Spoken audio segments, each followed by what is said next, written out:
اس سے پہلے P T I کے لوگوں پہ الزام یہ تھا کہ ہم لوگ کسی اچھی چیز کو وہ نہیں کرتے. یس میں ویلکم کرتا ہوں. مجھے یہ نواز شریف کا واپس آنے کا فیصلہ ان کو بہت پہلے کرنا چاہیے تھا. جب 2019 میں وہ یہاں سے ڈھیر ساری بیماریوں کے ساتھ واپس گئے تھے اور اللہ کی ذات ان کو وہاں پہ اتنی شفا کاملہ عطا فرمائی ہے لندن میں, اور اب تو مزید شفا مل گئی ہے, پاکستان آ گئے ہیں.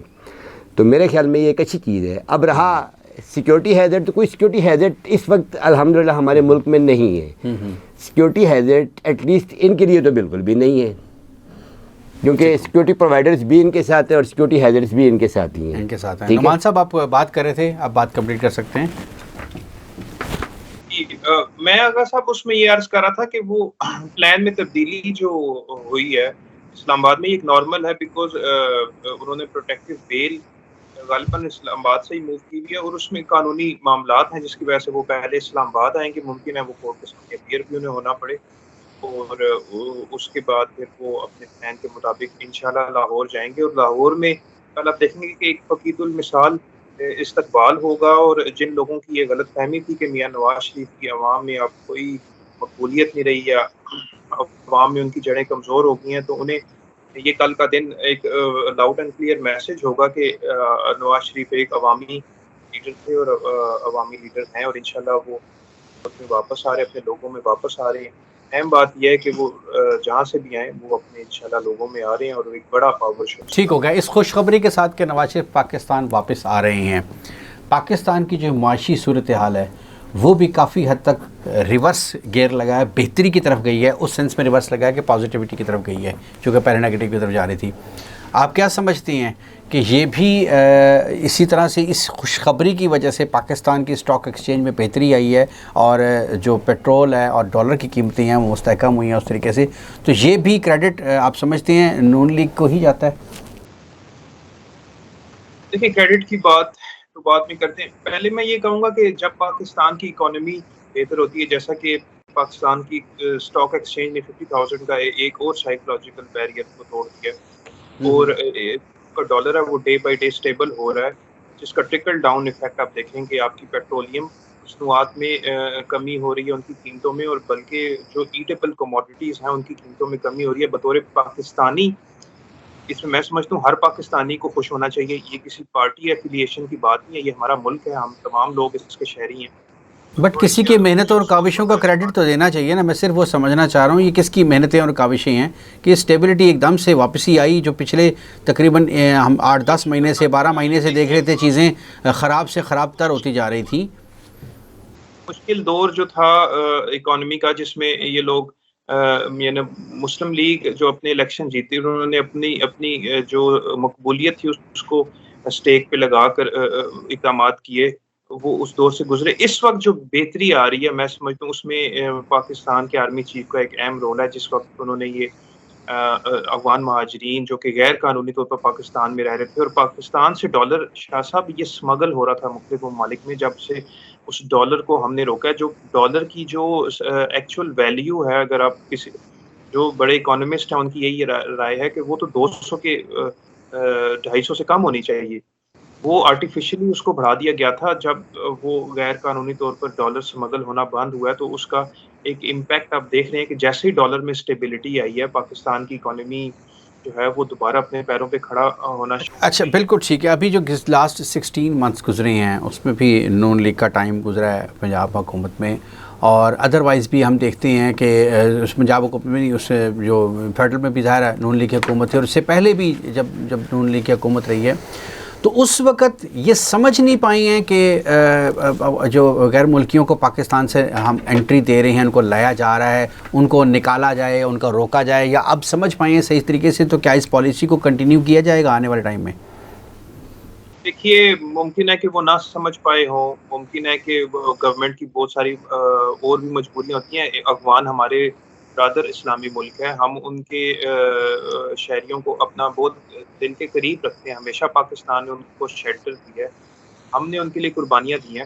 لیکن الٹیمیٹلی یہ سخت فیصلہ اگر دیکھیں, اس وقت بھی بہت سے لوگ پاکستان میں ایک کہہ رہے ہیں کہ ان کو واپس نہ بھیجا جائے, ان کے یہاں پر بہت بڑی تعداد میں, لیکن کیوں نہ بھیجا جائے, یہ ہمارا میں کریڈٹ دوں گا اس میں پاکستان کے سیکورٹی اداروں کو اور بالخصوص آرمی چیف صاحب کو کہ انہوں نے ایک بڑا خوبصورت اقدام لیا اور یہ سخت فیصلہ لیا جس کی وجہ سے جس کو بھی کریڈٹ جاتا ہے، لیکن اس کا الٹیمیٹلی جو فائدہ ہو رہا ہے، جو 40 روپے کم ہوا، اور جیسا کہ آپ نے خود اپنے آغاز میں یہ بات کی کہ ان پیٹرولیم مصنوعات کی قیمتوں میں مزید کمی ہوگی. آپ دیکھیں آئل کی قیمت میں کمی ہوئی، آپ کی چینی میں اور جتنی ایٹیبل آئٹمز ہیں، پاکستان کو فائدہ ہو رہا ہے انشاءاللہ. باقی میاں نواز شریف جو ہیں ان کا دور ادوار جب بھی اب دیکھیں پاکستان نے اس میں ترقی کی ہے، پاکستان نے اس میں میجر بس یہی چیز میرا آخری سوال کا حصہ تھا کہ یہ پالیسی کنٹینیو ہو پائے گی اگر انٹرنیشنل کمیونٹی کا کوئی پریشر آتا ہے اس حوالے سے،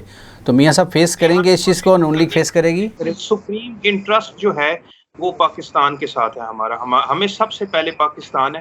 جہاں تک غیر قانونی جو لوگ پاکستان میں رہ رہے ہیں، دیکھیں آپ فرسٹ ورلڈ کنٹریز میں دیکھ لیں، امریکہ میں، کینیڈا میں، یو کے میں، جہاں پر بھی غیر قانونی اگر آپ رہتے ہیں تو وہ وہاں پر آپ کے اوپر کوئی رائٹس نہیں ہوتے. ایون کہ پاکستان کے آئین میں جو فنڈامنٹل رائٹس دیے گئے ہیں، یہ جو غیر قانونی شہری یہاں پر کسی بھی ملک کے رہ رہے ہیں، they are not the subject of the state, تو وہ تو کسی حق کے وہاں پر فنڈامنٹل رائٹ کو کلیم نہیں کر سکتے. یہ ضرور کب سے رہ رہی ہیں وہ، نسل در نسل رہ رہی ہیں، اب تو وہ یہاں کی شہریت بھی حاصل کرتے جا رہے ہیں. تو میں صرف اسی حوالے سے پوچھنا چاہ رہا تھا. ٹھیک ہے، میں ایک دفعہ پھر جو لیگل لوگ ہیں ان کے متعلق کوئی ایشو نہیں ہے، جو شہریت حاصل کرے ہیں، جو لیگل ہیں، لیکن ہمیں بارڈر کے مسائل ہیں، جو انلیگل لوگ ہیں ان کی بات کی جا رہی ہے. لیگل ہمارے لیے قابل احترام ہے، وہ پاکستان نہیں، وہ پہلے انلیگل تھے نا، وہ کچھ ایسا 10 سال 20 سال بعد وہ شہریت حاصل کر لی انہوں نے، وہ لیگل ہو گئے، ان کو لیگلائز کیا گیا ہے. تو وہ اس حوالے سے میں پوچھا تھا.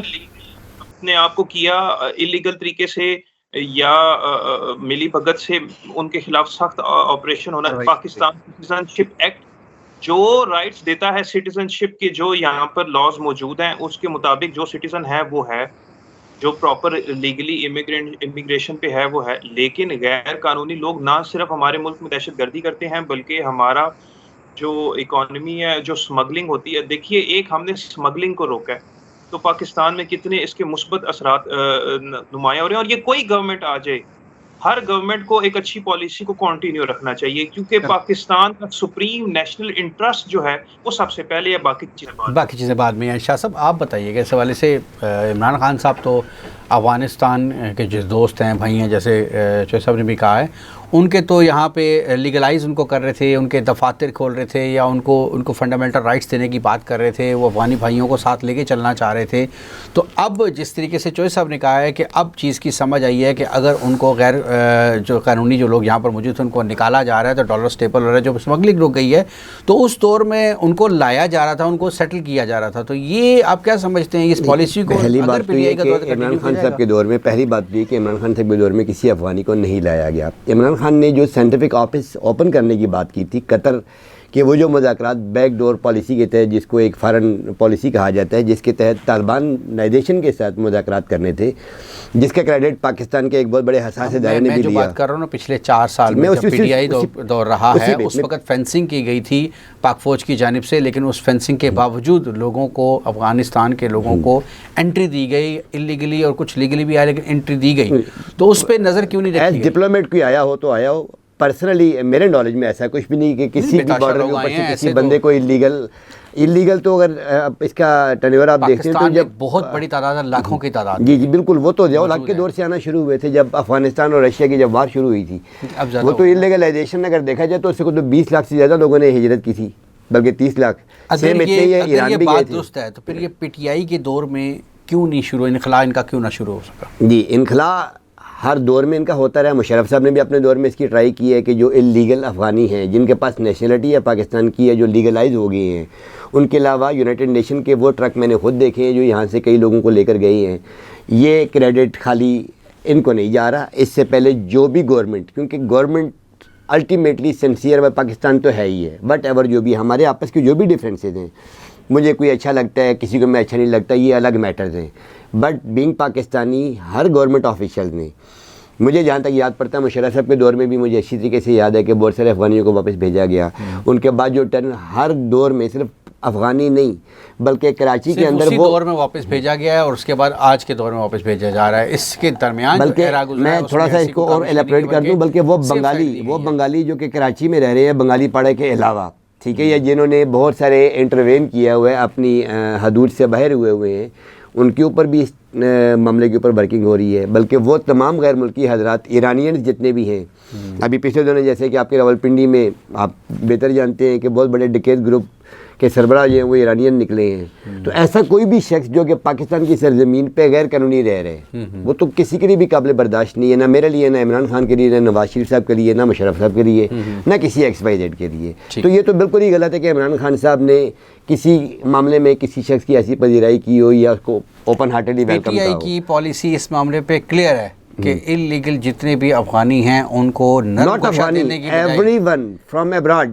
صرف افغانی ہی نرم گوشہ نہیں، دینے کی بجائے ایوری ان ون۔ کا انخلا بہت ضروری ہے اور اس پالیسی کو کنٹینیو کیا جائے گا۔ بالکل ایسے ہم ہی ہے۔ کنٹینیو ماضی میں بھی کیا اور آگے بھی کریں ٹھیک گے۔ ہے، اچھا آخری سوال کی جانب بڑھوں گا، اساتذہ کے حوالے سے مجھے بتائیں کہ اس وقت جو کل بھی چیف منسٹر نے کہا ہے کہ اس وقت ناگزیر ہو چکا ہے کہ خدا نخواستہ بینکرپٹ ہو سکتا ہے پنجاب گورنمنٹ، تو اس لیے ہماری مجبوری بن گئی ہے کہ ہم ڈبل پینشن یا تنخواہیں اس طریقے سے نہیں دے سکتے، کوالٹی ایجوکیشن کو بہتر کرنے ہم پرائیویٹائزیشن کی طرف جا رہے ہیں، جسٹیفائڈ ہے؟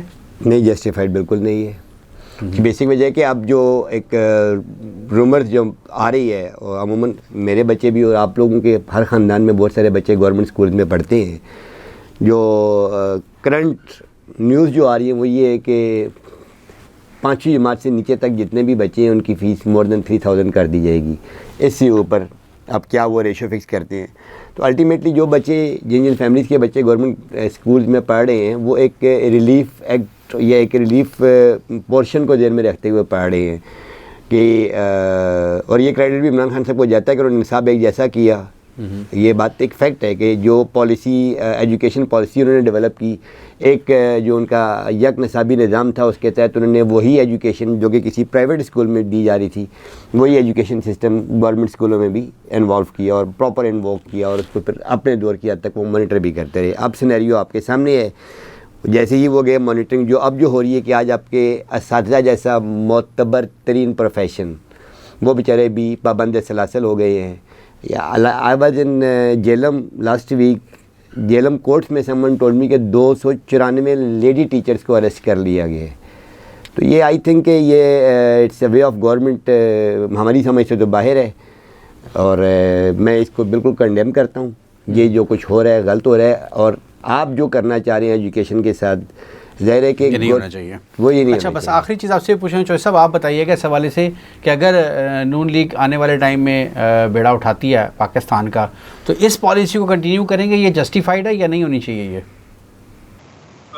یہ جو افغان مہاجرین پرائیویٹائزیشن، بالکل دیکھیے پرائیویٹائزیشن میں یہ سمجھتا ہوں کہ 2 سے 3 ادارے پاکستان کے پاس ہونے چاہیے۔ پاکستان کا دفاع، آپ کی اکانومی جو اسٹیٹ بینک ہے، اور آپ کی ہیلتھ، یہ 2 سے 3 ادارے آپ کے پاس ہونے چاہیے۔ باقی یہ وائٹ ایلیفینٹس بن چکے ہیں اکانومی کے، انکلوڈنگ ایجوکیشن۔ مثال ہے انڈیا نے اپنی جو نیشنل ایئر لائن ہے اس کو پرائیویٹائز کیا ہے، پاکستان کو بھی چاہیے کہ اپنی ایئر لائن کو پرائیویٹائز کرے۔ ہماری جو سبسڈی کی رقم ہے وہ ان اداروں پہ لگ جاتی ہے۔ میں سمجھتا ہوں بجلی کی تقسیم کار کمپنیوں کو سبسڈائز ہونا چاہیے۔ تعلیم کی آپ نے بات کی، دیکھیے ہم میں سے کوئی شخص ہے جو ان تعلیمی اداروں میں اپنے بچوں کو یعنی کہ پرائیویٹ اسکولز ایک بہت بڑا بزنس انفارچونیٹلی بن گیا کہ اس میں اصلاحات نہیں آ سکتی۔ اصلاحات لانی پڑیں گی، ہمیں یہ بات تو ماننی پڑے گی کہ جو گورنمنٹ سیکٹر کے اسکولز اینڈ کالجز ہیں وہ انفارچونیٹلی وہ اب ڈلیور کرنے کی پوزیشن میں نہیں رہے۔ تو اس کو ختم کر دینا کس طرح جسٹیفائڈ ہے؟ آپ یہ بتائیں، کیا ریاست کی ڈیوٹی نہیں بنتی ہے کہ جو بچہ پیدا ہو، جیسے انٹرنیشنل کنٹریز میں ہوتا ہے کہ اس کی رسپانسبلٹی اس کی صحت کی، اس کی کھانے پینے کی یا اس کی تربیت کی اور ایجوکیشن کی ذمہ داری ریاست کی ہونی چاہیے، اور تو یہاں پہ تو ریاست اپنے ساری ذمہ داریاں اپنی ختم کرتی جا رہی ہے۔ آپ یہ بتائیں، ہم یہ دیکھتے ہیں کہ جتنے سینئر ڈیزگنیشن پہ لوگ بیٹھے ہیں، عہدیداران بیٹھے ہیں، ان میں موسٹلی جو گورنمنٹ آف پاکستان کے، جو پنجاب گورنمنٹ کے یا کہہ رہے ہیں پاکستان گورنمنٹ کے اسکولوں سے پڑھے ہوئے لوگ ہیں۔ تو آپ کیا سمجھتے ہیں آنے والے ٹائم میں اگر افورڈیبلٹی کسی کی نہیں ہے، ان اسکولوں سے کوئی بچہ نہیں پڑھ سکتا، تو اٹ مینس کہ وہ ان ایجوکیٹڈ رہ جاتا ہے، تو یہ کس طرح سے جسٹیفائڈ ہوگا؟ یہ دیکھیں شاہ صاحب، آپ بھی سرکاری اسکول سے پڑھے، میں بھی سرکاری اسکولوں سے پڑھا ہوں، اور بہت سارے لوگ سرکاری اسکولوں سے، ایون کہ سپریم کورٹ کے ججز سے لے کر ہمارے بڑی عہدوں پہ وہ سرکاری اسکولوں سے پڑھے۔ لیکن آج میرا یہ سوال ہے کہ شاہ صاحب آپ کے بچے کیا سرکاری اسکول میں پڑھتے ہیں؟ کیا میرے بچے سرکاری اسکول میں پڑھتے ہیں؟ لیکن پڑھتے ہیں، ایک بہت بڑی ریشو پڑھ تو رہی ہے نا. جو افورڈ کر سکتے ہیں تو وہ تو ٹھیک ہے، جو نہیں افورڈ کر سکتے ہیں وہ پڑھ تو رہی ہیں نا.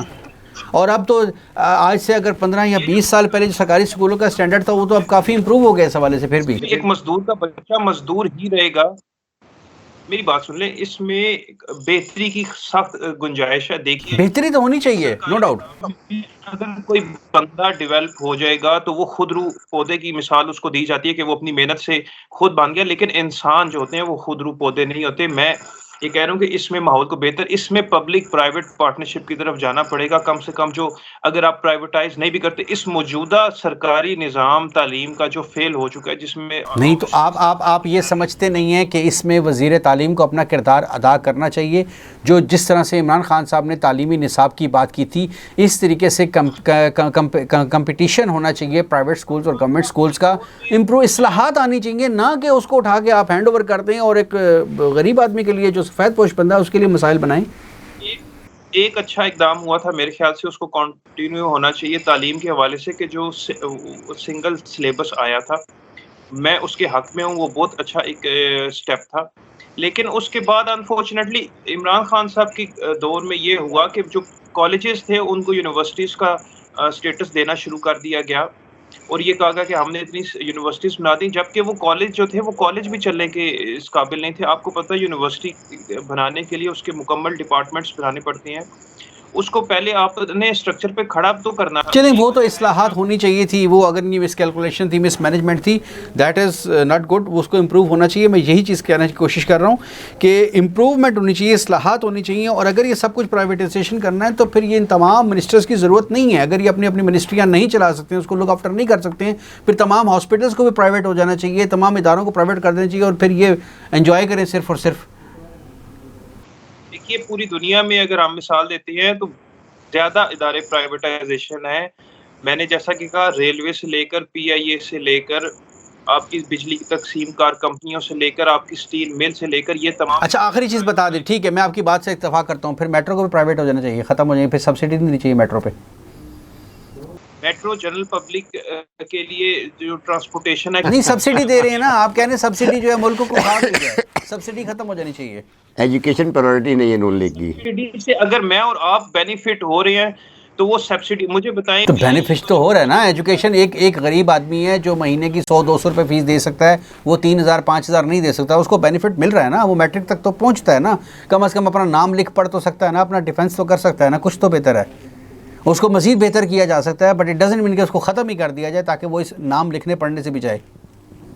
دیکھیے اگر بی اے کر کے اگر ہمارا اس تعلیمی نظام میں ایک شخص اگر ایک درخواست نہیں لکھ سکتا، اگر اس میں کسی قسم کی اسکل نہیں ڈیولپ کی گئی، وہ کل نوکری کے پیچھے بھاگے گا. وہ کوئی ٹھیک ہے. اچھا سب پروگرام کا ٹائم بھی ختم ہو گیا، لیکن ابھی بھی بات وہیں پر ہی ادھوری ہے کہ اصلاحات تو ہونی چاہیے. ہم کبھی بھی اس حوالے سے ڈس ایگری نہیں کریں گے کہ اس کی امپروومنٹ نہیں ہونی چاہیے اور یہ سب اچھا چل رہا ہے. اصلاحات ہونی چاہیے، اس کو بہتر سے بہترین کی طرف لانا چاہیے، اور اس کو اتنا بہتر کرنا چاہیے کہ اس کا کمپٹیشن کیا جا سکے پرائیویٹ اسکول کے ساتھ، نہ کہ اس کو بھی پرائیویٹ کر دیا جائے. اگر پرائیویٹ پبلک پارٹنرشپ کی بات اب کرتے ہیں تو یس، اگر اس میں کوئی ایسی چیز نکلتی ہے تو اس کو بہتری کرنی چاہیے. بٹ اس طریقے سے جس طریقے سے غریب کے منہ سے نوالا چھین لیا گیا، اسی طریقے سے ایک تعلیم کا ایک وہ کہہ سکتا تھا کہ میں اپنا نام لکھ سکتا ہوں، میں پڑھ سکتا ہوں، کچھ نہ کچھ کر سکتا ہوں، لیکن اگر یہ بھی چھین لیا جائے گا تو. گورنمنٹ کے اسکولز ہیں شاہ صاحب، آپ یہ سن کے ایک نیوز ہے آپ کے لیے بھی کہ ابھی کچھ عرصہ پہلے ان کے چند اساتذہ کے سائیکولوجیکل ٹیسٹ ہوئے، اور اس کی ایک بڑی میجورٹی 70% اساتذہ جو ہیں وہ نفسیاتی طور پر. میں اب بھی چوہے صاحب آپ کی بات سے بالکل ایگری کروں گا، 100% ایگری کروں گا. تو یہ سائیکولوجیکل ٹیسٹ تو جب اپوائنٹمنٹس بھی تھیں اس وقت بھی ہونی چاہیے، اور ان کو گریجولی ٹائم کرنی چاہیے، اس میں کوئی دوسری رائے نہیں ہے. ایوری ایئر ہونے چاہیے. کرتے ہیں بٹ انٹر پاس obviously پھر انہوں نے کس طرح ڈیلیور کرنا ہے. درست ہے آپ کی بات درست ہے. میں یہ چیز کہہ رہا ہوں. اینی وے اینی وے آپ پروگرام کا وقت بھی ختم ہو گیا، بالکل کہانے پر پہنچ چکے ہیں. نواز شریف کی وطن واپسی کے حوالے سے بات ہوئی ہے. دیکھتے ہیں کہ آفٹر شاکس کیا آتے ہیں، وقت کے ساتھ ساتھ چیزیں کیسے بہتر سے بہترین کی طرف جاتی ہیں. اور جس طریقے سے چوہے صاحب نے بھی بات کی ہے کہ ڈالر اور معاشی جو صورتحال مستحکم ہوئی ہے، اس کی بیسک ریزن جو تھی کہ وہ ان کی ڈالر کی اسمگلنگ جو ہے وہ روکی گئی ہے. اور اس کے ساتھ ساتھ ایک بات سے اختلاف ابھی بھی موجود ہے، اس میں انشاءاللہ نیکسٹ پروگرام میں پھر دوبارہ سے بات ہوگی. اساتذہ کی جو پینشنز ختم کی جا رہی ہیں، تنخواہیں ختم کی جا رہی ہیں، امارات ختم کی جا رہی ہیں، اور سرکاری اسکولوں کو پرائیویٹ سسٹم میں کنورٹ کیا جا رہا ہے، یا پبلک اینڈ پرائیویٹ پارٹنرشپ کی جاتی ہے، تو وہ دیکھنا پڑے گا وہ کس قدر کامیاب ہوگا اور یہ پاسبل بھی ہوگا کہ نہیں ہوگا. آنے والے ٹائم میں گورنمنٹ چاہے پی ٹی آئی کی ہو یا نون لیگ کی ہو یا کسی دیگر پارٹی کی، تو وہ اس پالیسی کو کنٹینیو کر پائیں گے یا نہیں کر پائیں گے. اسی کے ساتھ آج کے پروگرام کا وقت ختم. اگلے پروگرام میں پھر ملاقات ہوگی. اجازت دیجیے. اللہ حافظ.